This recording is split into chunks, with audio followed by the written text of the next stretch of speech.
Buongiorno YouTube, it's Trevor here from Summit or Nothing. I'm back here today with another tent review. I always love a new tent, and this time I've got it sent from a company called Camper Lists. Now, Camper Lists are a foreign company, but they have said that they will pay the tariff basically to get it through the borders. So that's one of their perks. But they said to me, take a pic, have a look through the website, find a tent that you'd like to review.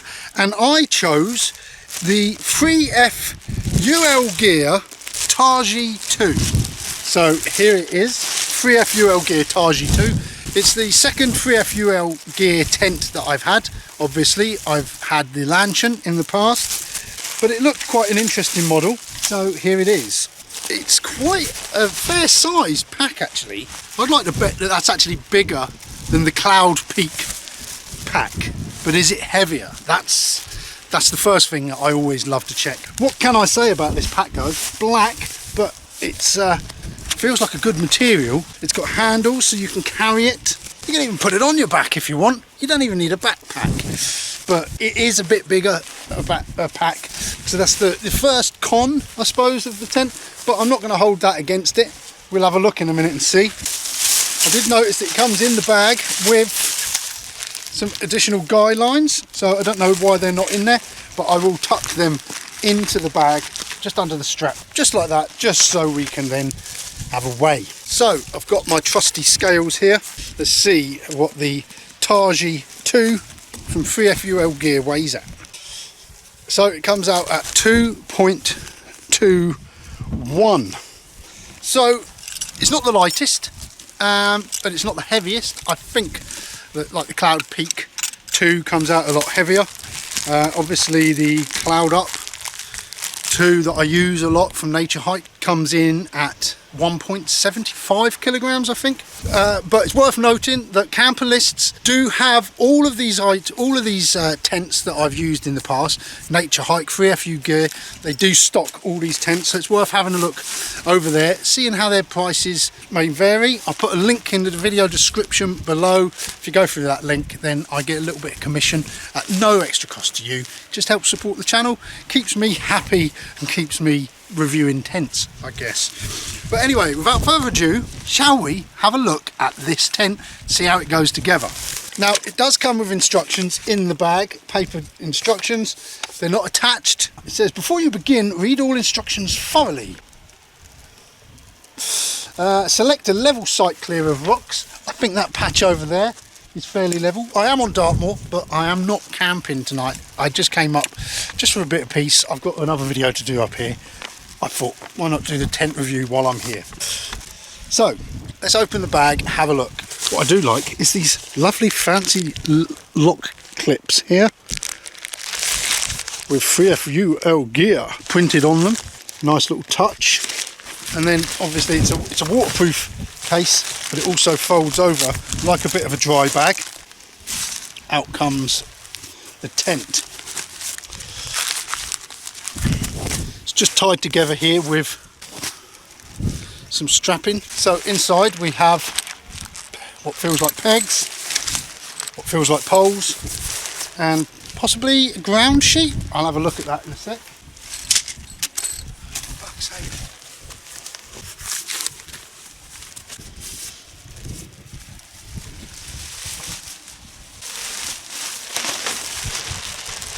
Yep, that appears in that little bag to be the ground sheet. So again, if you want to reduce weight, you can get rid of all the bags and just wrap it all together.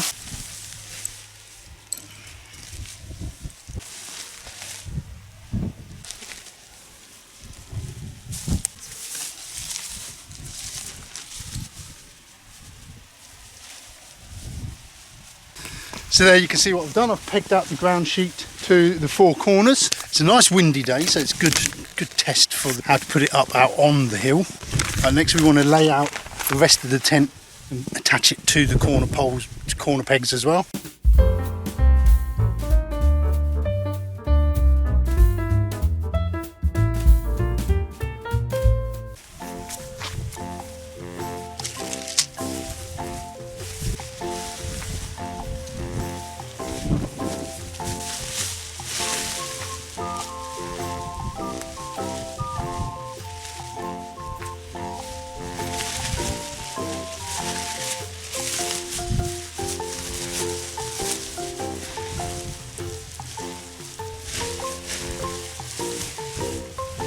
Now it seems a bit flappy, even though I've got the corners out.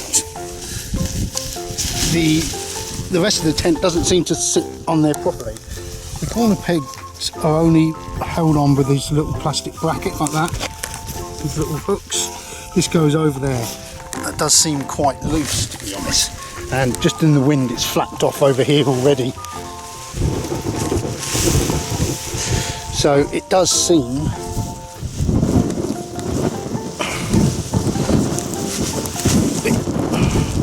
doesn't seem all that capable that it's going to hold tight at the moment. But let's get the poles up, see if that changes things.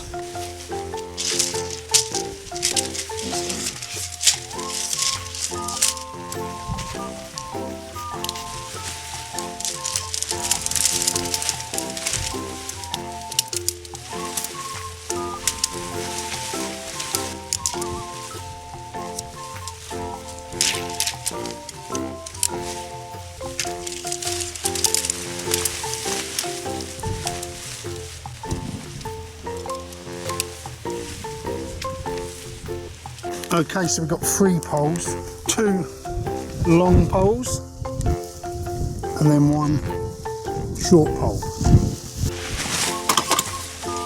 So we're going to lay the long poles over from corner to corner in an X and then connect them into the corner of the strap.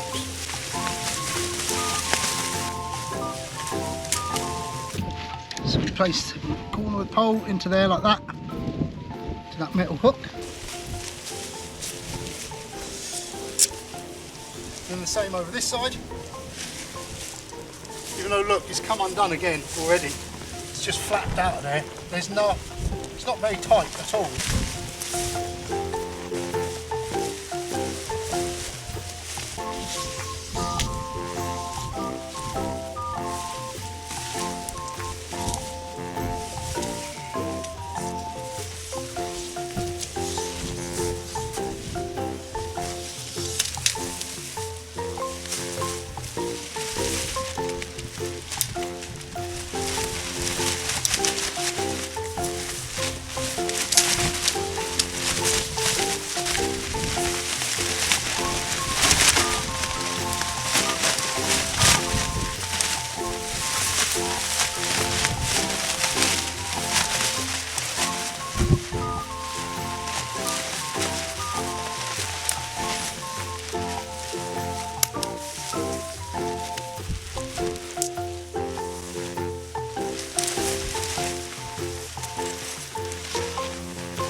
Right, I'm going to try pegging it independently.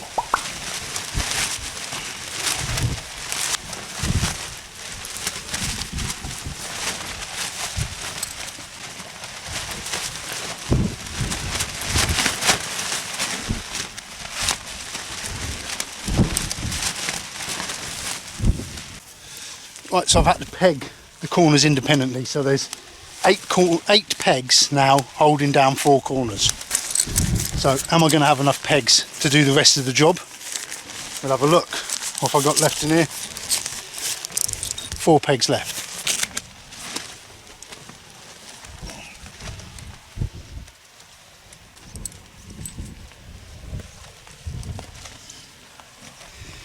Right, so that's all the pegs used. I haven't got any guy lines on it yet, so I'm going to have to bring more pegs again. But it's holding, it's windy now, it's holding, and I've still got the cross member to put on.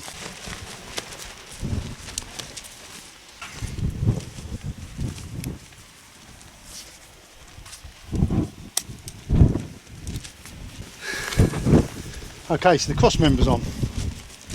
It is holding really taut. I suppose having the poles on the outside, like the Vic 1, it pulls it tight. It's a good exoskeleton, isn't it? And holds it rigid rather than trying to get the skin tight over the top of it. It's holding it all into place, so I will give it that. It is nice and rigid. But there is 4 guy lines to go onto each of the poles, as we'll have a look. I'll have a look around the poles now. Come and have a look. The clips for the poles were really good. They seem quite solid. Once it's in, it's not coming out, so they clip on really easy, just like that. Up the top, there's the bit for the cross member. I take it that this pole goes through that, that one goes through that, and this just sits over the top. I don't know if that's right, whether this one's meant to go in there, but then where would this pole go? So I can only assume that I've got that right, and that sits over the top, where these clip into here. That clips there to hold it tight again. And then as we come down here, we got these little eyelets here to put your guy lines on. Oh, missed a clip. And they're on all 4 poles in the same position. There, there, and there. Also, if you look at the pegs, they're quite similar to the Lantern pegs and a bit similar to the Nature Hike. They're lightweight aluminium, but the Nature Hike pegs, when you look down them, they spiral, which, whether that's essential or not, I quite like it. It feels like it'll twist in, more like a screw, so it's almost screwing into the ground, doesn't want to come out. Another thing I don't like about the 3F UL gear pegs is that you see the divots on these?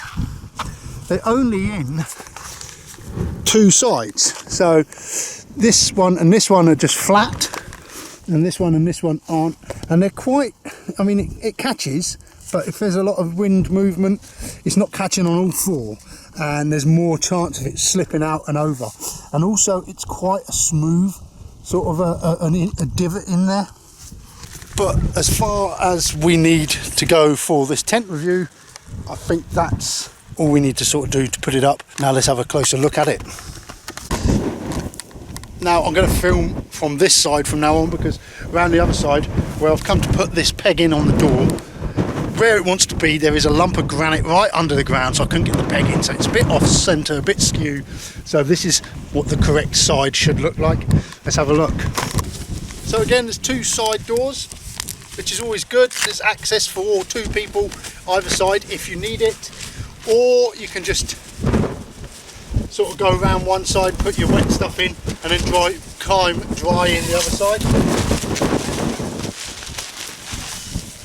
That's a big chunky strap there. That feels really sort of like it's got something hard in there, which is great. It's not going to catch when you zip up, which a lot of tents do.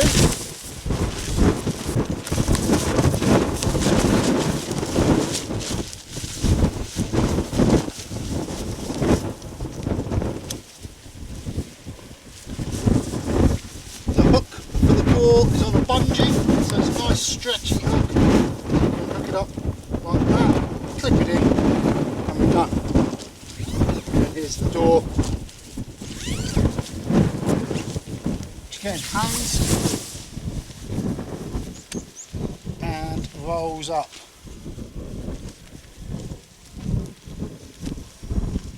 Something else worth noting, that it is a double skin tent, and it does come already attached, which is nice and handy.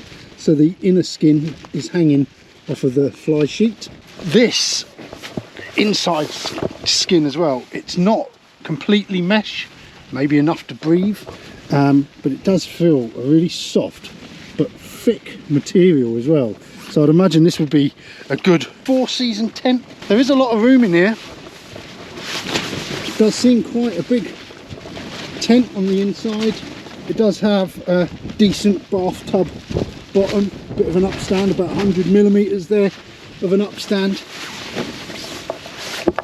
Once you've got loads of gear in here, that'd be cool. Any pockets? Just one pocket here at the back where you can keep your phone, wallet, keys, anything like that, if you don't already have a place in your bag. I mean, pockets aren't essential. And then there is a nice little hook up here. But let's have a look. If I lie down in here, look at that. Look at the room I've got all that room above my head, all that room down there below my feet. So for a taller person, this tent would be perfect. I don't know, I think that seems like a lot of room beside me as well. This does seem like a really roomy tent. It is flapping around somewhat though. I don't think it's completely taut at the moment. Let's look at the movement here in this wind. If you was camping, this would drive you nuts. But you come down here on the straps and you can pull it all tighter like that. Easy. Over to the other corner. Pull it tight. So you can do that easily enough to all four corners. Make it a bit more taut. This one here actually has come out, hasn't it? So we can pull it as tight as we can. Ground here is a bit soft, and again there's granite right underneath. Damn it, granite!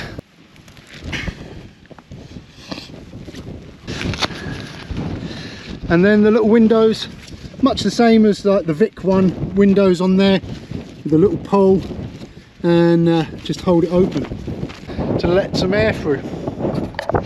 So yeah, that's it. That's a look at the Taiji 2. Yeah. So that's the Taiji 2 from 3FUL Gear. Thank you to James from Camper List for sending it to me. I really do appreciate that, and I will give it another test. Well, I'll give it plenty of tests, I should think, out on the moors. I'm actually excited to get out. That does seem like a really roomy tent.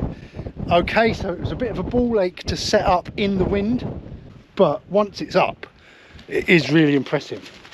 And if it is windy and rainy, as long as you've got it pegged down or tied to something so it doesn't fly off, because it's the inner skin and the outer skin are pegged together, you're not going to get that inner skin wet. You know, it's going to stay dry.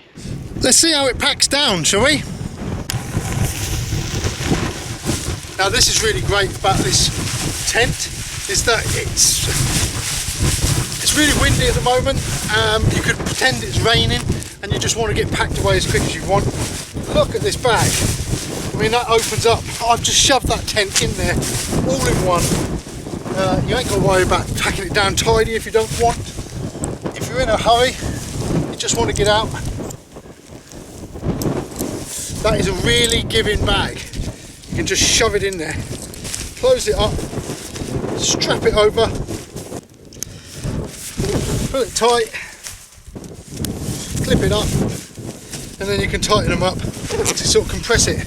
So there we go. It's not the tidiest, but you're in a hurry, you want to get that tent down as quick as possible and get on your way. That is perfect. So there we go. That was a look at the 3FUL Gear Taiji 2. I'm sure I said that wrong, but yeah, that was a joy to, not so much a joy to put up in the wind, but it was definitely a joy to take down. But I think now I've ironed out the creases, I can see where I went wrong putting it up, what I need to take into account. I think, yeah, it's a good little tent and I can't wait to get out and give it a try. So yeah, thanks everyone for watching, and I'll see you all again very, very soon. Cheers!